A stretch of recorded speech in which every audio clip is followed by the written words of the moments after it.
Tú eres mi Hijo amado, yo tengo en ti mis complacencias. In lakesh katanech ismaya, kinsikesh yetel kimak olal. Peglae kinbensik ukinil u oja yumsil, usokin Navidad, yetel uyash domingo, ukinil sukil liturgia.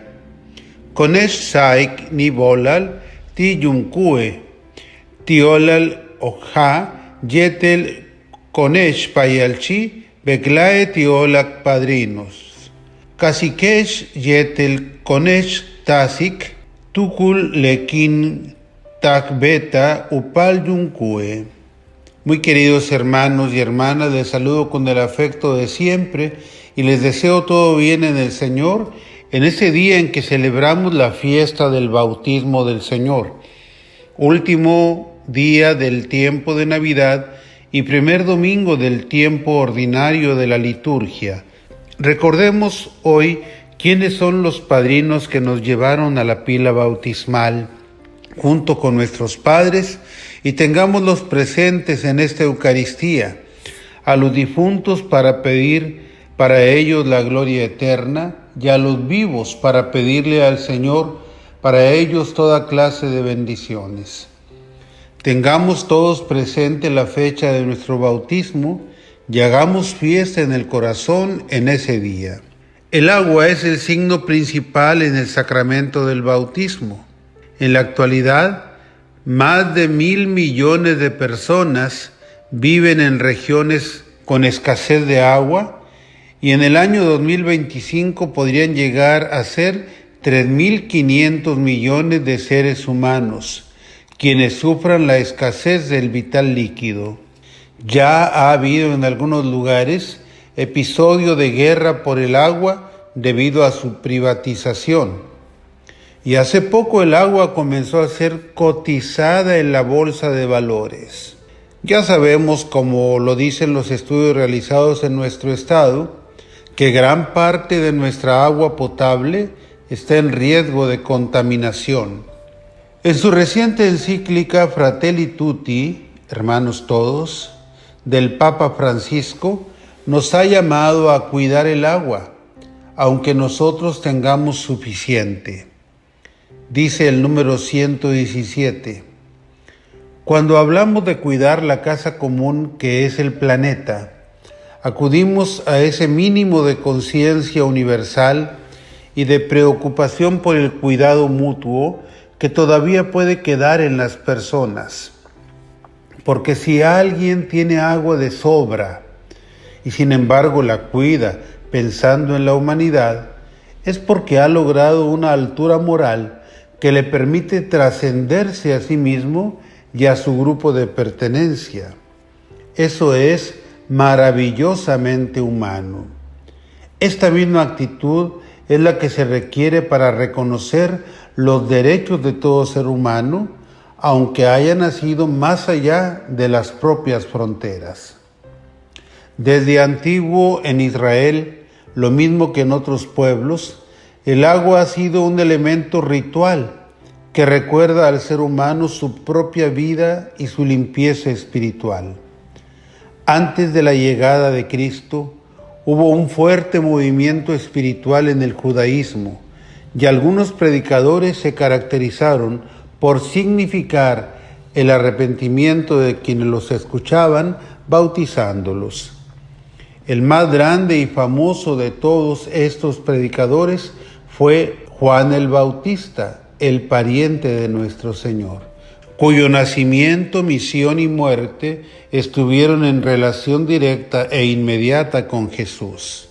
Ya los profetas y diversos pasajes del Antiguo Testamento nos hablan del agua como signo de salvación de Dios, como el signo de Noé y su familia, salvados en aquella arca que prefiguraba a la Iglesia de la inundación por el diluvio universal, como el paso de Israel por en medio de las aguas del Mar Rojo, o el paso del pueblo por las aguas del Jordán, o como el agua que el Señor hizo brotar de la roca en el desierto, dando de beber a todo el pueblo.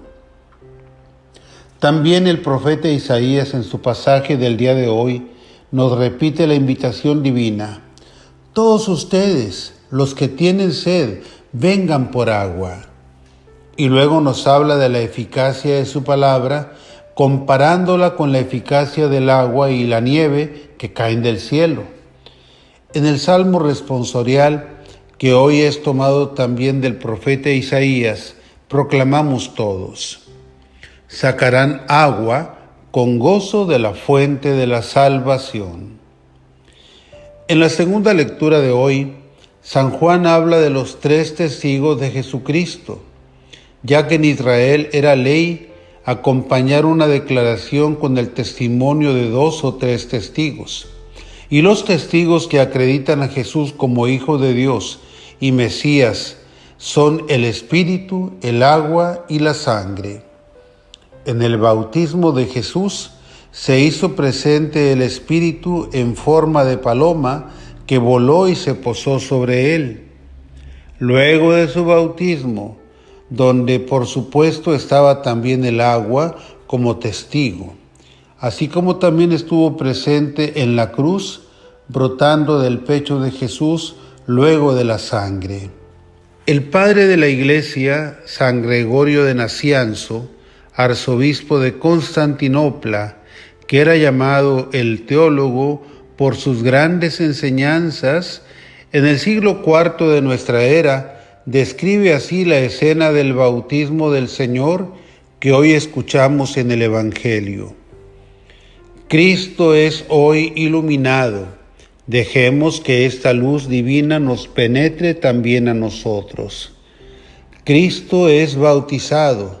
Bajemos con él al agua para luego subir también con él.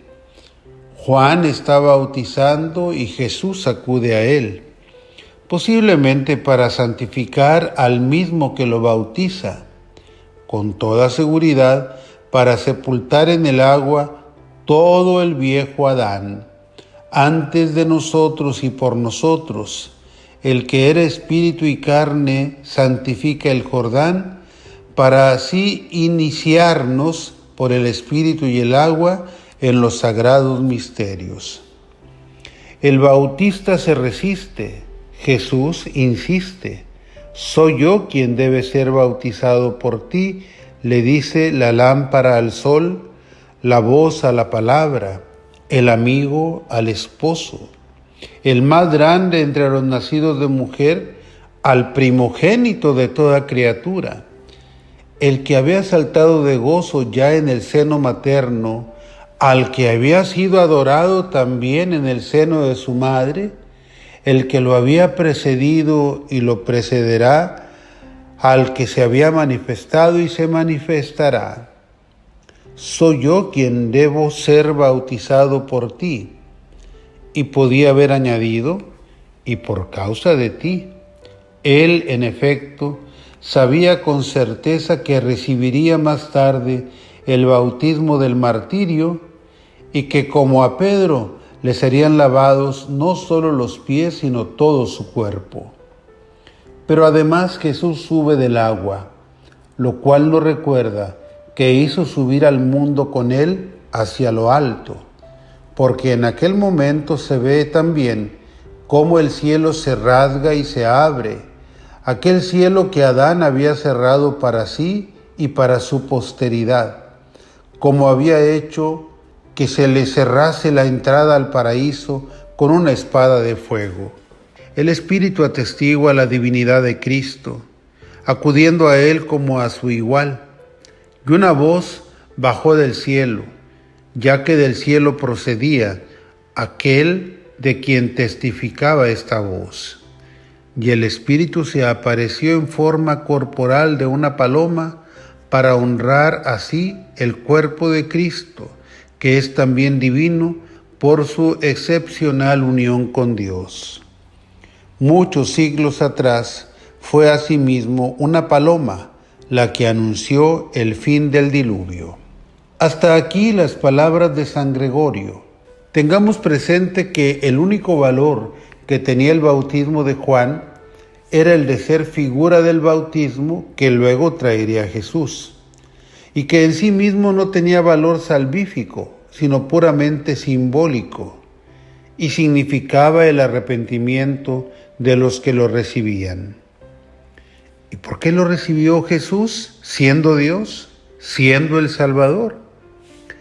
Lo recibió como signo de solidaridad con la humanidad pecadora. Por eso baja con todos los pecadores a las aguas del Jordán, y por eso aceptará morir en medio de dos malhechores. Pero además, esto tiene un mensaje teológico, porque baja al agua para darle ese poder salvífico que querrán recibir todos los creyentes en él con el nuevo bautismo. Así como el niño fue una epifanía, manifestación de Dios en carne humana para los magos, que representaban a todas las naciones, ahora el bautismo es una nueva epifanía del Mesías, palabra que viene del hebreo y significa ungido, del Cristo, palabra que viene del griego y que significa lo mismo, ungido. Hasta entonces solo era conocido como Jesús de Nazaret, pero ahora comenzará a ser reconocido como Jesús el Cristo, Jesucristo. La escena del bautismo de Jesús es también epifanía de la Santísima Trinidad, porque se escuchó la voz del Padre y porque se vio al Espíritu Santo descender sobre él en forma de paloma. Y la voz del Padre dijo: Tú eres mi Hijo amado, yo tengo en ti mis complacencias. Así que es el Padre quien manifiesta quién es ese que ha pedido a Juan que lo bautice. La próxima vez que acudas a la celebración de un bautismo, mira con los ojos de la fe que sobre el bautizado desciende el Espíritu, y escucha con oídos de fe que el Padre manifiesta las mismas palabras. Tú eres mi Hijo amado, yo tengo en ti mis complacencias. Y pregúntate, ¿ahora cómo estoy viviendo? ¿Mis pensamientos, mis palabras, mis obras son de la complacencia de mi Padre Dios? Hoy en la fiesta del bautismo del Señor, y luego en la noche de Pascua, y después en el aniversario de tu bautismo, son 3 momentos muy oportunos para renovar y actualizar tu compromiso bautismal, para que tu vida sea de la complacencia del Padre, nuestro buen Padre Dios, dejándote guiar por su Santo Espíritu. Que tengan todos una feliz semana. Sea alabado Jesucristo.